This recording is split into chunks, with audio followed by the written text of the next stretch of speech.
time. PSU stocks. Is there deep value in some of the PSU stocks? We've argued this from last 3 years, but unfortunately markets do not like to buy into PSU stocks even though the value argument is very compelling. Why? Because there is no clear disinvestment policy for which has been articulated by government. B, markets continue to believe that these are companies where even though some moat is there for a company like BHEL, Coal India, it's getting diluted because PSU companies are not well managed. C, there is a compulsion in terms of the talent which you can draw, as largely because PSUs, they follow completely different kind of an hiring pattern. So how should one really look at Indian PSUs? To discuss that, to understand what the government should do and will do now to revive the fortunes of some of the PSUs, I have with me the former Coal Secretary of India and one of the finest bureaucrats I've interacted with in my career. That's Anil Swarup. Mr. Swarup, fantastic to have you back. Thank you for joining us. Last time I spoke to you, you were in a different avatar. Now I'm speaking to former Coal Secretary of India, a retired bureaucrat and author. So fantastic to have you back. Thank you very much. Always a pleasure.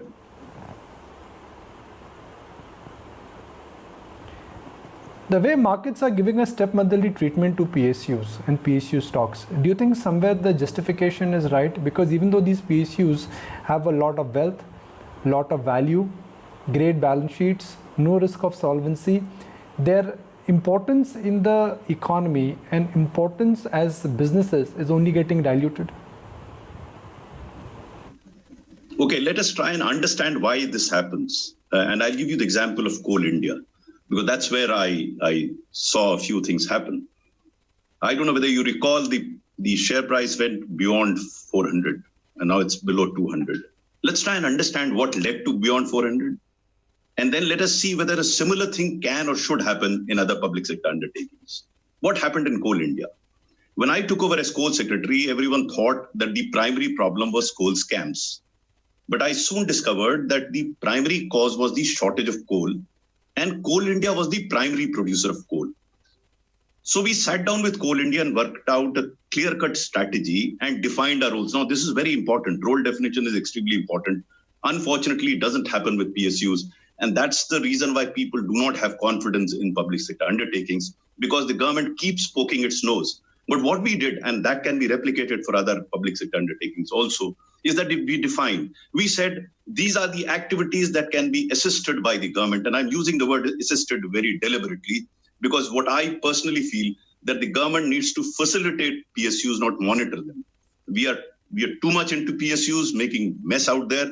If you define the roles, as was demonstrated in Coal India, it happened because we discovered that land acquisition and environment and forest clearance was something which Coal India could not do. So that's where the government came in. I remember I didn't convene a single meeting in Delhi with the state government for these purposes for Coal India. I used to go down to the states. Coal India was totally focused on machinery and mining and procurement. So they could do their job, we could do our job. We were not messing with each other. Now look at what happens after 2016. Between 2014-16, Coal India increased production at record levels.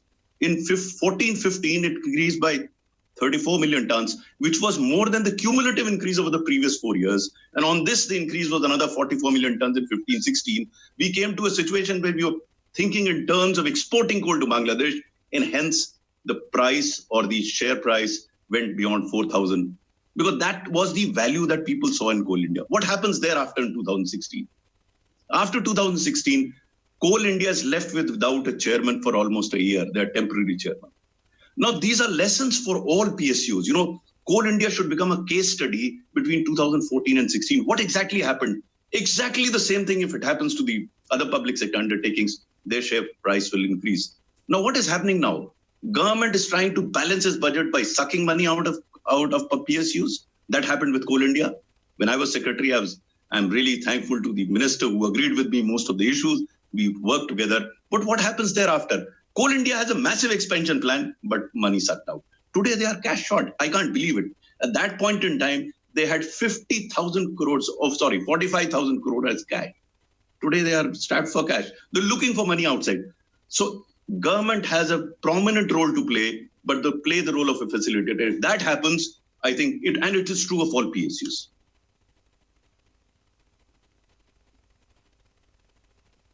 10 years ago, some of the PSUs were in a commanding position. Some of them had monopolies, some of them had preference because you got government orders.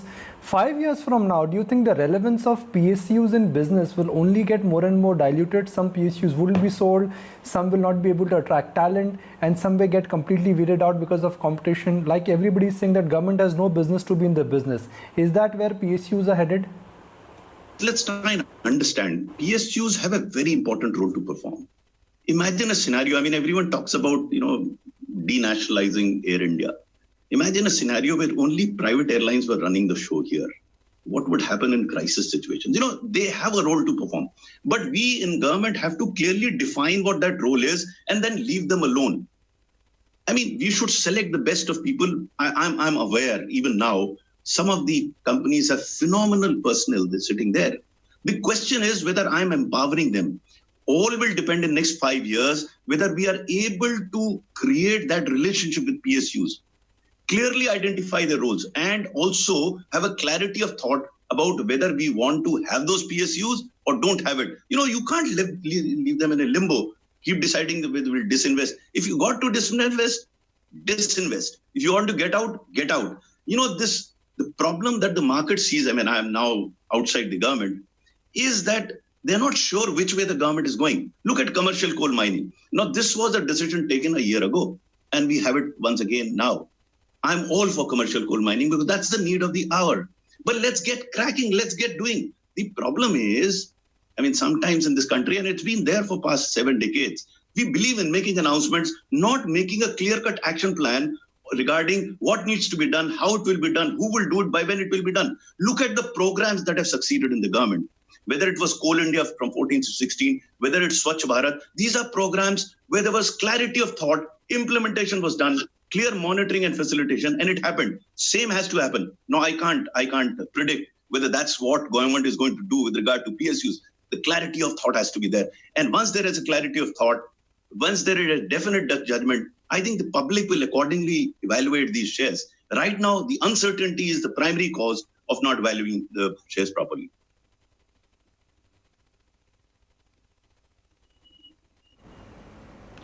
Sure. Dr. Swarup, in terms of the divestment program as well, let's talk about that. It's been one that's been faced with a lot of challenges over the years. We've not really seen a successful program. Since we're talking about value, what's the kind of approach you feel investors should take to the program, and how do you also feel this will now unfold? Every government has had disinvestment plans. Even this government has, NDA 1 also had. In fact, NDA 1 did very well in the last year. They did very well a year before. Now, the point is, what is this disinvestment for? The government has to decide. Is this disinvestment to balance their budget? Is this disinvestment to bring in professionalism in these companies? I don't really know. That clarity has to be there. If it is to bring in professionalism in the operations of these companies, it's most welcome. But if it's merely to balance the budget, I don't know. It will be troublesome. Because that cannot be the reason. Look at, if Coal India disinvested partly, if I remember correctly, that it disinvested to around 26-27%. Did it make any difference to the management of Coal India? The difference came because of the approach adopted by a particular set of people sitting in the government, not because of disinvestment. So we must try and understand that disinvestment is neither a panacea for improving the functioning of PSUs, nor, as I see it, most of the disinvestment has happened so far for balancing the budget, for getting the money for the government to balance its budget. There have been committees that have said that this money should be used for a particular purpose. That's not the case. It goes into the kitty and thereafter it balances the budget. So from a common man's point of view, I would believe that they will continue to be skeptical about the PSUs until unless the commitment that was shown in 2014-16 with regard to Coal India gets reflected in other PSUs.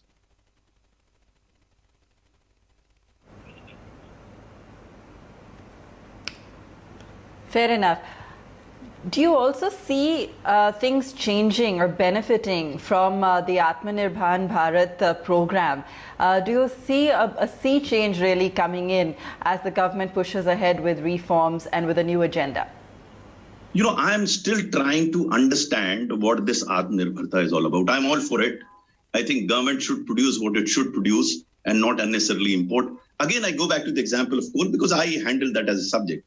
Now, out of the 800 million tons that is consumed in the country, approximately, give or take a few tons, 25% gets imported. Now, I read somewhere yesterday, now everyone keeps talking about eliminating imports from coal without understanding which are the qualities of coal that are being imported. Out of the 25%, which is around 200 million tons, 100 million tons is very difficult to replace because the quality of coal that is used, that 100 million tons, is not available in India. So let's be realistic about it. My contention sometimes with these announcements is no one goes into the details or make a realistic announcement. Say, okay, what we will do is whatever coal quality is available in India, that quality of coal shall not be imported. It makes sense, it's practical. But if you say I'm going to eliminate 200 million tons, I can assure you there was an announcement in 2015 made that by 2019-20 we'll have 1 million tons. It will be exactly like that announcement because it will not happen. And fortunately or unfortunately, the public doesn't even ask what was announced 5 years ago. So I'm not very sure whether such a move would be correct unless you go into the details. I use this word, work out the details of every aspect. What needs to be done, how it will be done, who will do it, by when it will be done. Have a detailed, practicable plan worked out. Then only we can become Atmanirbhar. By calling that we'll become Atmanirbhar, by saying that we will become Atmanirbhar, imagine those power plants that are situated on the ports, close to the ports. The boilers are dependent on the quality of coal that is imported from Indonesia and elsewhere. How in the hell are you going to provide that coal? That coal is not available either. So we as civil servants should have the courage to tell the decision maker, sir, this can be done, this can't be done. We did it in Coal India and we made it happen. But if you say, no, everything will be done, 5 years down the line, we'll be making some other announcement, forgetting what we announced earlier. So we have to be very realistic about Atmanirbhar. We have to go in each segment, each sector, work out what can be done and announce that and work towards it and doing it. Not generally, it's like saying in 5 years' time, corruption will go from this country. Corruption can be eliminated to a certain extent if you segment it, find its characteristics and work on it. Not by generally making an announcement that we'll become Atmanirbhar. It doesn't work that way. I've had 38 years experience in the government. Wherever one could make it happen, we went into the granular details and then determined what can be done, what cannot be done, and put it on the table and tell the decision maker, this can be done and we are committed to it and we'll do it, rather than making a general announcement. Sure. Mr. Swarup, so, if I have to just put it very simply and ask you, as an investor, if I'm looking to buy into the stock of Coal India, what are the 3 things that I need to watch out for? What is it that I should keep on my radar? One, whether Coal India has sufficient land where they can mine coal. At this point in time, what are their acquisition land?